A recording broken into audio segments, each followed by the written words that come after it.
Dépôt de gerbes en honneur aux casques bleus tués au Mali. Descente du drapeau des Nations Unies. Cette cérémonie marque officiellement la fin de 10 ans de présence de la mission de maintien de la paix de l'ONU au Mali. Le 30 juin, le Conseil de sécurité de l'ONU avait acté le retrait de la MINUSMA à la demande des autorités de la transition du Mali. Le chef de la MINUSMA, El Gassimouane, se réjouit de la contribution des casques bleus à la stabilisation du Mali.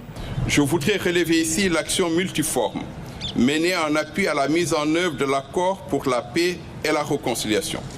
Le soutien au processus de retour à l'ordre constitutionnel dans le cadre de la transition en cours, l'appui à la stabilisation des régions centrales du Mali, la protection des civils dans les zones où la mission était déployée, les milliers de projets socio-économiques et autres mis en œuvre à des fins de stabilisation et la facilitation de l'assistance humanitaire, la réhabilitation et la construction d'infrastructures diverses et leur protection dans certains cas, l'appui à la restauration de l'autorité de l'État, l'assistance apportée aux forces de défense et de sécurité dans le respect de la politique de diligence voulue des Nations Unies en matière de droits de l'homme et l'accompagnement des efforts nationaux de promotion et de protection des droits de l'homme.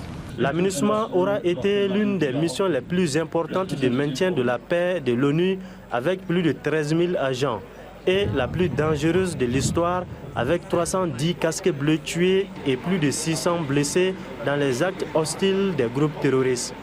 Mais à mon avis, c'est un sacrifice qui ne sera pas vain. Le sang qu'ils ont versé permettra de faire germer une paix définitive.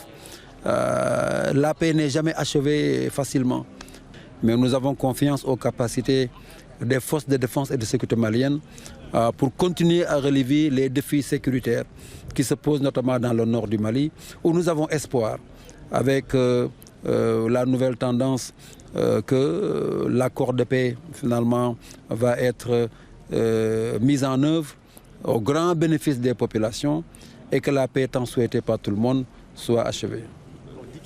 Sur les 13 bases de la MINUSMA, 10 ont été fermées.